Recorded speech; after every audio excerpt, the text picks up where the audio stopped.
Is BRICS flying or faltering?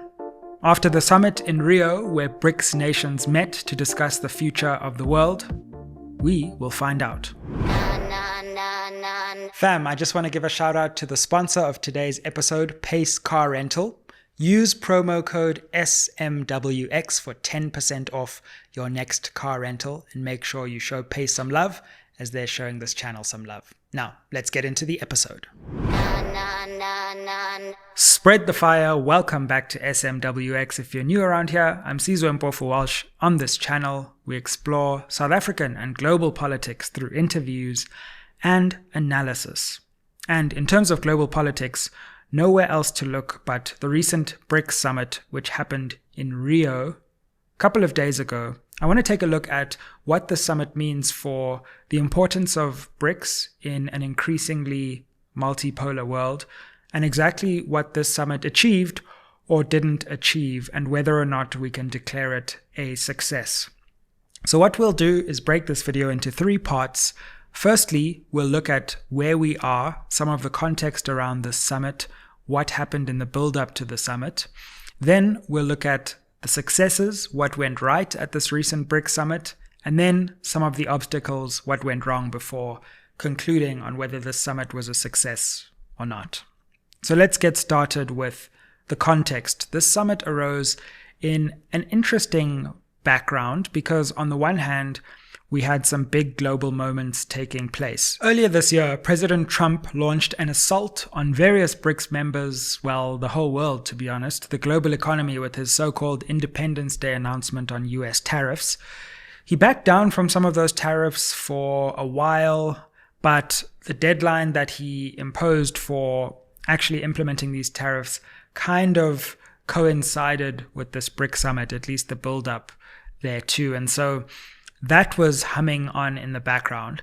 Similarly, the war in Gaza has reached unimaginable proportions, and most of the world has now come out strongly condemning both Israeli and US actions in Gaza. And we've even seen many Western media outlets not only describe what's happening in Gaza as a genocide, but criticizing their own governments for the heinous crimes that have been committed in Gaza just this year alone. And in addition to that, we had the Iran-Israel war, which of course was implicating or involving a member of BRICS, which is Iran. And so all of those issues were swirling in the background as the summit launched. In terms of BRICS itself as well, this was an interesting summit because the Rio summit happened in July. The summits usually happen in different parts of the year, but Brazil is hosting a conference in November, a big COP summit. So they kind of moved the BRICS summit to July this year, and that kind of meant that the build-up and the preparations had to be sped up because the last summit in Russia, in Kazan in Russia, was towards the end of the year. So we've had a pretty narrow window for the build-up to this summit. And there was some worry that Brazil wouldn't be ready for this given the short timelines. Russia had a year, or at the very least 10 months, to prepare for its summit, whereas Brazil only really had a good 3 months to get going. So there was that question about whether this summit would be the kind of big statement BRICS summit that we've seen in the last two. In Russia, in Kazan, that was probably the biggest and most successful BRICS summit to date.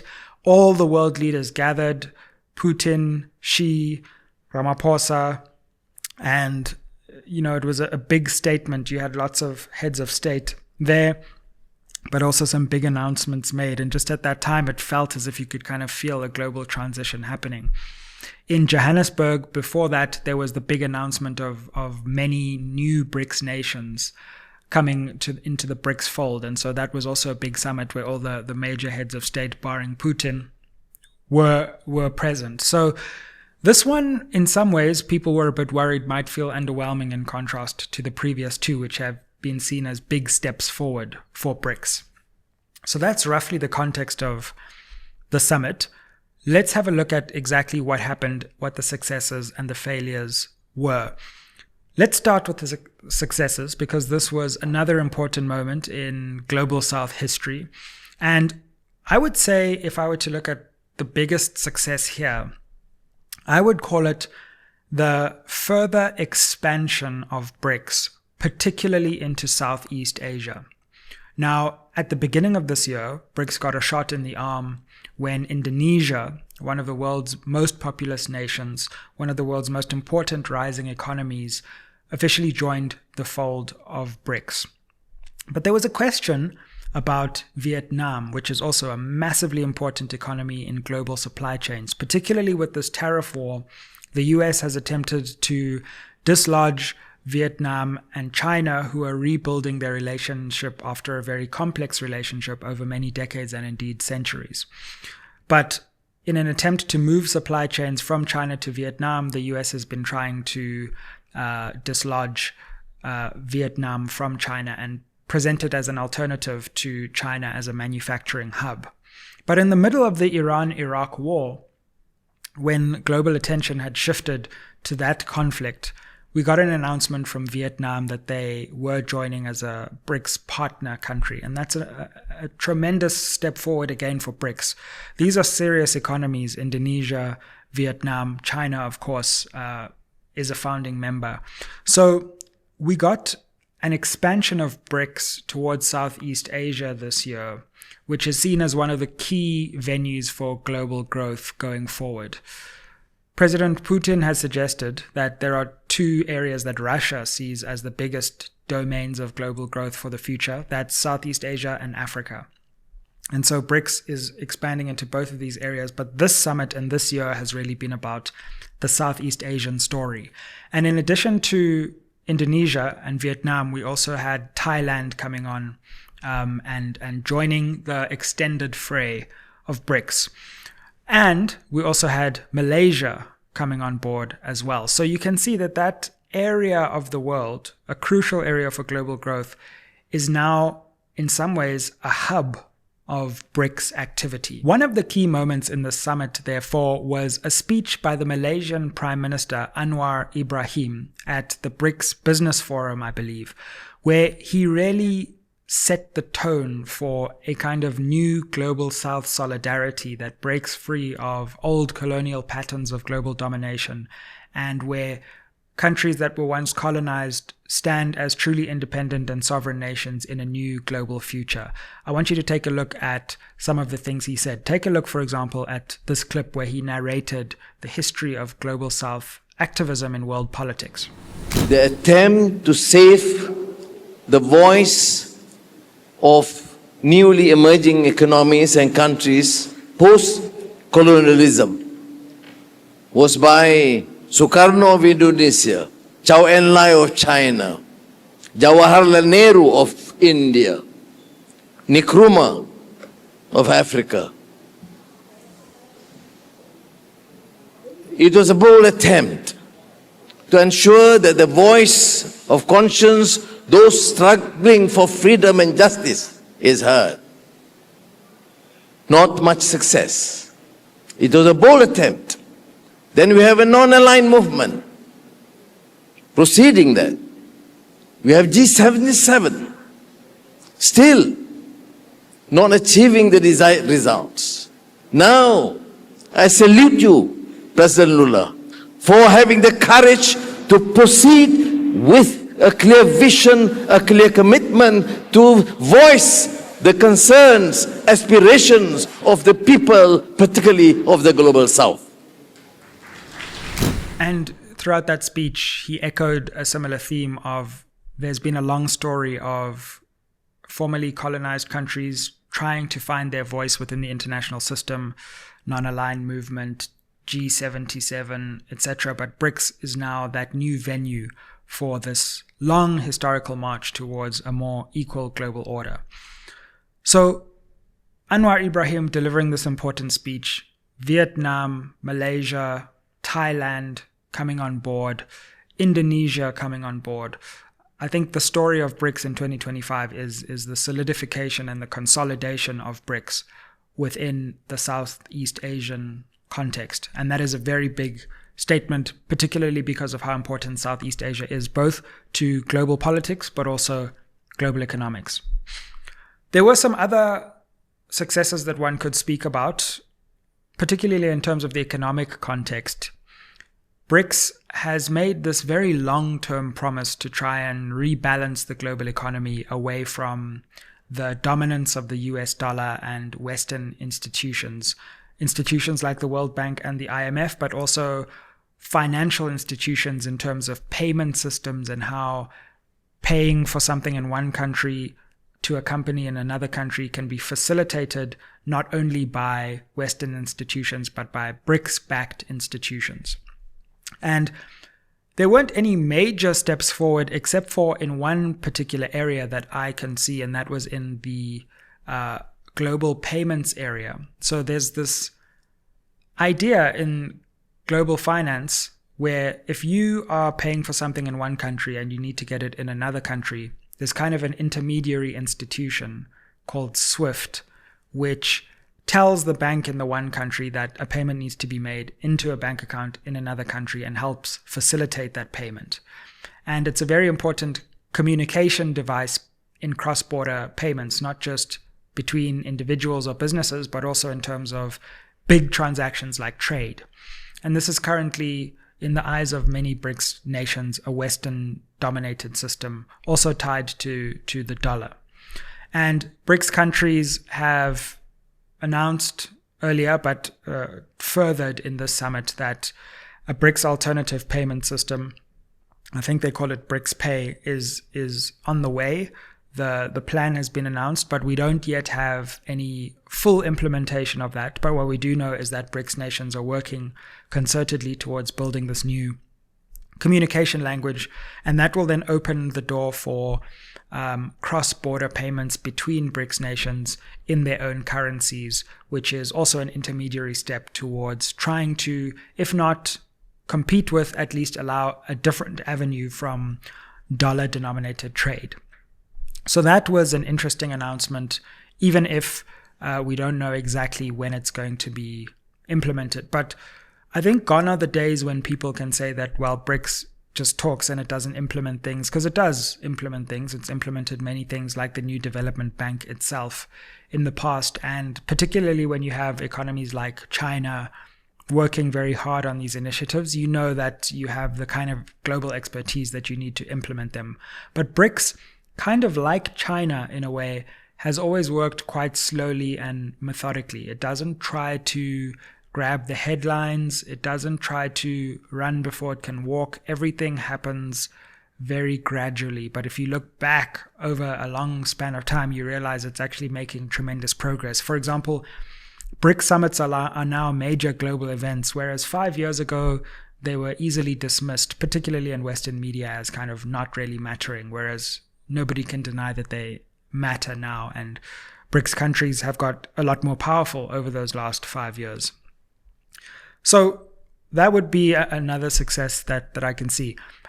A third one kind of fell into the lap of BRICS countries because, as I mentioned, Trump made the US look weak and irrational again with his tariff announcements that are beginning to look like outbursts. And initially when he announced these tariffs, some countries kind of tried to play along and played ball and tried to persuade the US in a softly manner.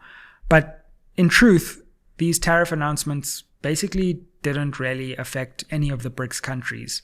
Initially, Trump said he was going to put 100% tariffs on BRICS nations. He's now dialed that back to 10%. But even then, while these BRICS nations had just been meeting at the time, none of them flinched. None of them kind of begged the US to go back on that. And they kind of just, I think, have all accepted that either Trump is going to change his mind again down the road, or this is a short-term pain situation where probably future administrations will have to undo what Trump has done. But what we also saw was some more, shall we say, not quite aggressive, but slightly more robust criticism coming from countries in the global south. And I want to just take you to what Lula, President Lula of Brazil, had to say on social media, because he's really kind of slammed President Trump and is one of the first Global South leaders to kind of say what he said in more forceful tones. And so Lula said the following in a social media post today. Lula says, in light of the public statements made by US President Donald Trump on social media on the afternoon of Wednesday, 9th of July, it's important to highlight the following. And I'm just going to summarize here. I'll pick out some of the most important points. This paragraph is quite something. Brazil is a sovereign nation with independent institutions and will not accept any form of tutelage. He then goes into some of the things that have been happening in Brazil, the fact that Brazil's institutions like its judiciary will not bow to pressure. He also says in another paragraph, in Brazil, freedom of expression must not be confused with aggression or violent practices. All companies, whether domestic or foreign, must comply with Brazilian law in order to operate within our territory. And then finally, therefore, any unilateral tariff increase will be addressed in accordance with Brazil's economic reciprocity law. Sovereignty, respect, and the unwavering defense of the interests of the Brazilian people are the values that guide our relationship with the world. Similarly, President Cyril Ramaphosa, who's had a long standing debate and conversation with the Trump administration, effectively said they see the tariffs that have been imposed in these letters that were like copy-paste letters, and the spelling and the grammar was all off, and it was just so petulant. He basically said to South African businesses, look, this is regrettable. We're going to do what we can to continue to engage diplomatically, but it's time to start shifting your focus and try and make your trade relationships more flexible. By the way, funnily enough, Trump had this whole thing about white genocide affecting Afrikaner farmers, and now he's just imposed new tariffs on Afrikaner farmers, because one of the biggest groups that is affected by these tariffs is Afrikaner farmers in South Africa. So he seems to think that the antidote to white genocide is imposing tariffs on people. Bizarre coming out of Washington. So that just again made BRICS look like a rational alternative to the kind of uncertainty that we're seeing coming out of particularly Washington. And now we see Washington and Europe not always walking in lockstep. And so we see that Europe is sometimes trying to dislodge itself from what Washington is saying, and that's creating different spheres of influence for global South countries to be able to engage with. For example, South Africa has found it much easier to engage with Europe than Washington, and that just means in the long term, might be short-term pain for South Africa, but in the long term, those critical minerals, those agricultural products, we're going to have to find a way to make sure that other parts of the world enjoy them, and we diversify our trading relationships. So I would say those were some of the successes which came out of the BRICS Summit, planned and unplanned. What were some of the challenges? Well, the first was just in terms of attendance, partly because this was organized relatively soon after the last BRICS Summit. We didn't have a key attendee, which was Chinese President Xi Jinping. He wasn't there, and it wasn't quite clear why he decided to skip the summit. Some said because Lula had visited China beforehand and they had already spoken about these issues, but still, symbolically, it's important for BRICS leaders to be present, and obviously I would say Xi Jinping's probably the most important leader within BRICS, so him not being there was a disappointment. Similarly, as in the case of Johannesburg, because Brazil is a signatory to the Rome Statute, which creates the International Criminal Court, and because there's a warrant of arrest out for Vladimir Putin, Brazil is under a legal obligation under international law. Does it still exist? To arrest Vladimir Putin. So because of that complication, he couldn't go to Rio, just like he couldn't go to Johannesburg. So Xi wasn't there and Putin wasn't there. And so already two major leaders within the founding states of BRICS, Brazil, Russia, India, China, South Africa, weren't present. President Ramaphosa of South Africa was there. Prime Minister Modi of India was there, and of course, President Lula of Brazil was also there. So that was a bit of a disappointment. In addition to that, because of the situation in the Middle East, a number of the Middle Eastern states weren't represented at head of state level either. So Egypt, for example, Iran, again, weren't present at head of state level. So in terms of attendance, this wasn't like those other BRICS summits where there were lots of important world leaders present. Similarly, because Brazil had something of a divided focus, there was some worry about just technical things, like there was a live stream with heads of state that didn't get live streamed. BRICS, come to SMWX. We will live stream heads of state. Don't worry, there will be no glitches. So give us the BRICS live streaming tender, people. In terms of other things within BRICS, there are always going to be these frictions and tensions. But one thing that I see emerging in BRICS is Brazil, India, and South Africa are not as powerful and as influential as Russia and China. I think both within BRICS, but also in global politics. But also those three, so Brazil, India, and South Africa, are kind of the most wavering countries. They're trying to build BRICS, but they're playing both sides, and they're also trying to strengthen ties with Western allies. And I would say India is probably preeminent here because it's got some serious formal relationships with the United States through things like the Quad. And Modi and Trump have been meeting often, and so you can see the US is trying to bring India into its sphere of influence. India is working strongly with the US sometimes, but also trying to keep its BRICS relations on at other times. That has even led to some saying that the I in BRICS should be replaced with either Indonesia or some other important I. Indonesia and Iran. So India is an interesting case. They are going to be hosting the next BRICS Summit, on the other hand, so that could be a chance for them to reaffirm their commitment to the BRICS project.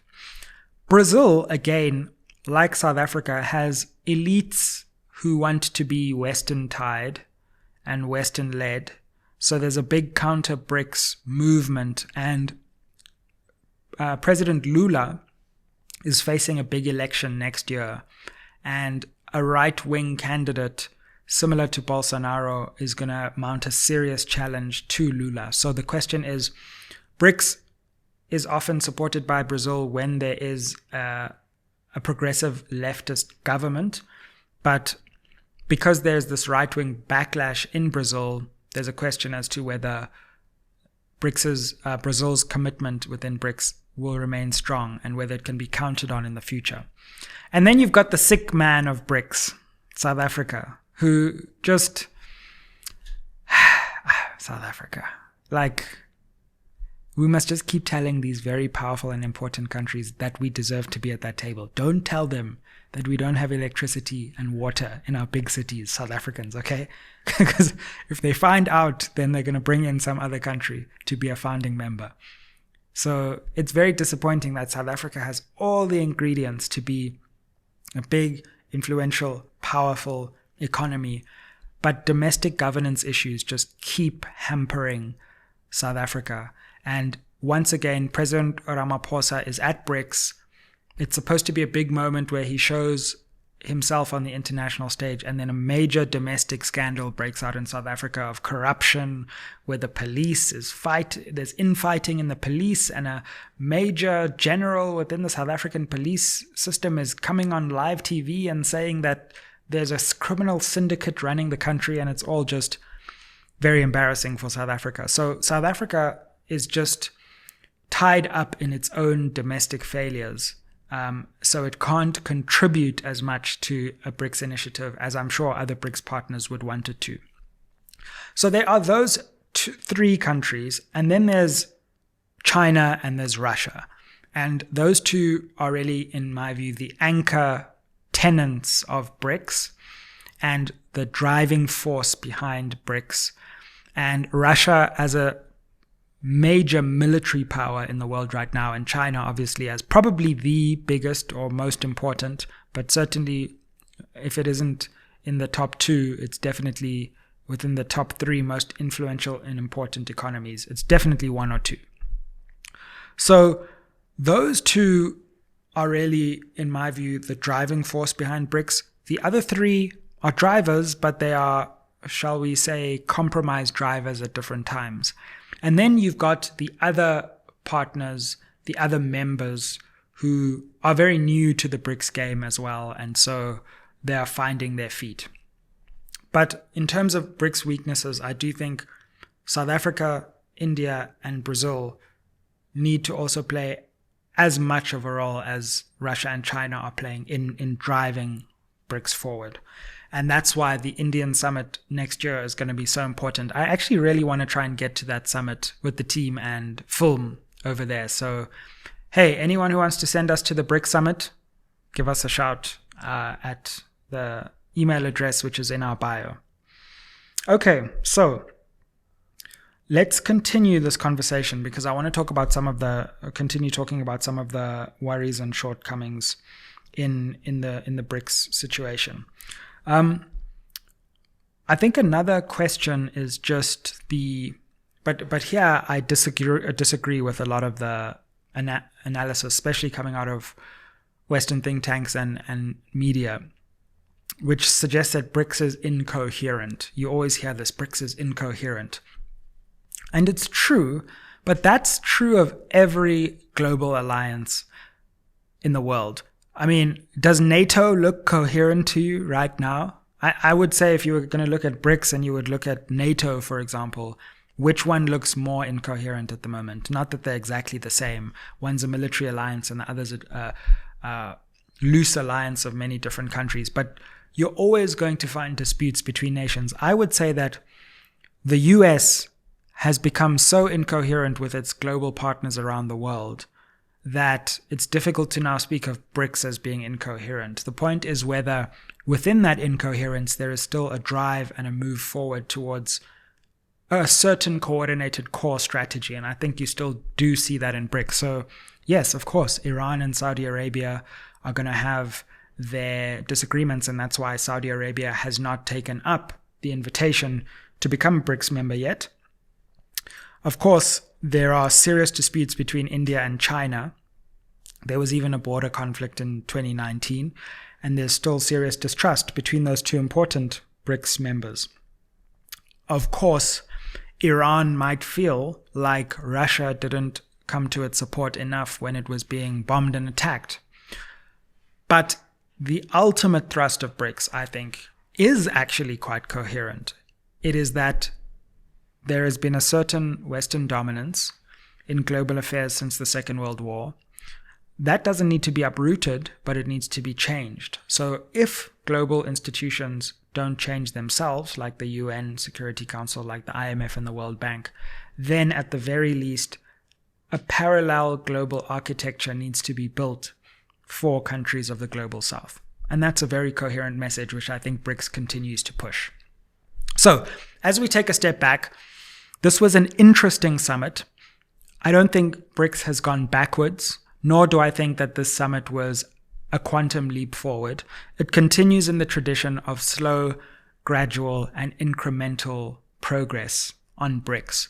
But because BRICS and its constituent countries, the ever-growing alliance of its constituent countries has grown so much, even small progress means big progress in this current moment of global incoherence coming out of Washington and the uncertainty that it's producing. So I would say a qualified success for BRICS. Like, comment, share below. What did you think of the BRICS Summit? Which BRICS country are you from? What do you make of your country's contribution within BRICS? Are you from a country that you think should join BRICS? What do you make of the recent Rio summit? What are your hopes going forward for the summit in India next year? Comment down below, share your views. Go on social media. If you enjoyed this episode, please share it on X, on TikTok, on Instagram, and let's continue to build this channel one ripple at a time. Spread the fire. Thank you for watching SMWX. Ayeye.